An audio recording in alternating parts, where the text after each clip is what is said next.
வணக்கம், வணக்கம், வணக்கம் நண்பர்களே. அதாவது செந்தில் பாலாஜி மருத்துவமனையில் தான் இருக்கிறாரா? அப்படின்ற மாரி ராஜா அவர்களுக்கு எழுந்த மிகப்பெரிய ஒரு சந்தேகமா பார்க்கப்படுகிறது. அத பற்றின ஒரு முழுமையான தகவல் தான் இந்த வீடியோல பார்க்க போறோம். நம்ம சேனலுக்கு நீங்க புதுசா இருந்தீங்கன்னா, ஒரே ஒரு சப்ஸ்கிரைப் மட்டும் கிளிக் பண்ணி வச்சுக்கோங்க. மறக்காம பெல் ஐகான கிளிக் பண்ணி வச்சுக்கோங்க. வாங்க இந்த வீடியோல என்ன தகவல் இருக்கு அப்படின்றத முழுமையா பார்க்கலாம். அதாவது திமுகவோட ஆட்டம் இன்னும் 48 மணி நேரம் தான் இருக்கு. செந்தில் பாலாஜி காவேரி மருத்துவமனையில தான் இருக்காரா?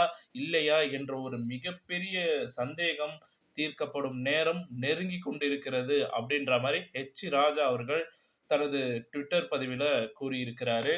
கடந்த அதிமுக ஆட்சி காலத்துல போக்குவரத்து துறை அமைச்சராக இருந்தவர் தான் செந்தில் பாலாஜி. வேலை வாங்கி தர்றதா சொல்லி மோசடியில மாட்டிக்கொண்டவர் தான் செந்தில் பாலாஜி. இது தொடர்பாகத்தான் அமலாக்கத்துறை பார்த்தீங்கன்னா, தனியா ஒரு வழக்கு பதிவு செஞ்சு விசாரிக்க ஆரம்பிச்சாங்க. இந்த வழக்குல போன மாசம் ஒரு 14ஆம் தேதி பார்த்தீங்கன்னா, செந்தில் பாலாஜி அவர்கள கைது செஞ்சாங்க. அந்த நேரத்துல தான் செந்தில் பாலாஜிக்கு நெஞ்சு வலி ஏற்பட்டுருச்சு. சரிங்களா? நெஞ்சு வலி ஏற்பட்டதன் காரணமாக அடுத்தபடியா அவர சென்னை ஓமந்தூரார் அரசு மருத்துவமனையில சேர்த்தாங்க. ஸோ, அது பின்பு பார்த்தீங்கன்னா, இருதயத்தில அடைப்பு இருப்பதாக கண்டுபிடிக்கப்பட்டது. எத்தனை அடைப்புகள் அப்படின்னு பார்க்கும்பொழுது, கிட்டத்தட்ட ஒரு 4 அடைப்புகள் இருக்கு.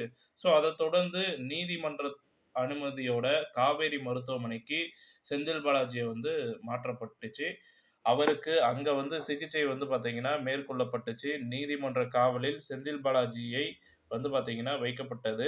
தொடர் சிகிச்சையானது மேற்கொள்ளப்பட்டது. செந்தில் பாலாஜியை காவலில் எடுத்து விசாரிக்க அனுமதி கிடைத்தும், அமலாக்கத்துறையால் பார்த்தீங்கன்னா, விசாரிக்க முடியலங்க.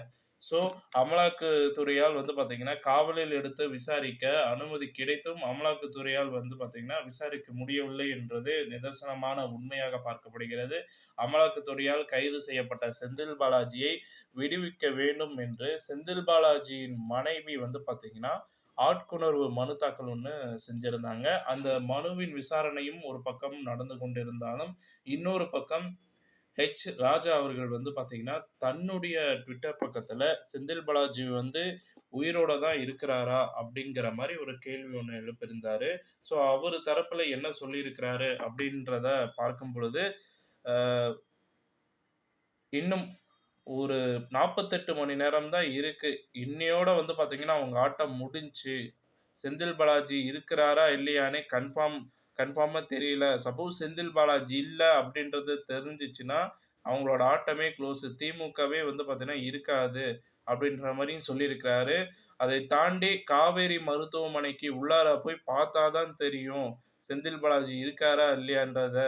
அப்படின்ற மாரிலாம் பார்த்தீங்கன்னா, விமர்சனம் செஞ்சிருந்தாரு. இது எப்படி இருக்குன்றத பார்க்கும்போது, கண்ணாமூச்சி ஆட்டம் முடிவுக்கு வரப்போற மாரி இருக்கு. அப்படின்ற மாரி அவரோட ட்விட்டர் பதிவில பதிவிட்டிருந்தாரு. மற்றொரு அரசியல் முக்கிய புள்ளிகளாக திகழப்படுற ஓபிஎஸ் அவர்களும் பார்த்தீங்கன்னா, இத தான் சொல்லியிருக்கிறாரு. அதாவது காகிதத்தில் தான் காட்டுகிறார்கள். இந்த அட்டை காகிதத்தில் 1975 டூ 77 அந்த நெருக்கடி நிலையில பார்த்தீங்கன்னா, சமீபத்தில கரவேட்டி கட்ட தைரியமற்ற கோழைகள் இவர்கள் அப்படின்ற மாதிரியும், 1976 ஜனவரி 30 இன்றைய முதல்வரின் தந்தை அரசு பார்த்தீங்கன்னா, டிஸ்மிஸ் செய்யப்பட்டதும் திமுகவினரால் என்ன செய்ய முடிந்தது அப்படிங்கிற மாதிரியெல்லாம் பார்த்தீங்கன்னா, அவரு ஒரு பக்கம் அவருடைய முகநூல்ல பார்த்தீங்கன்னா, பதிவிட்டுள்ளாரு.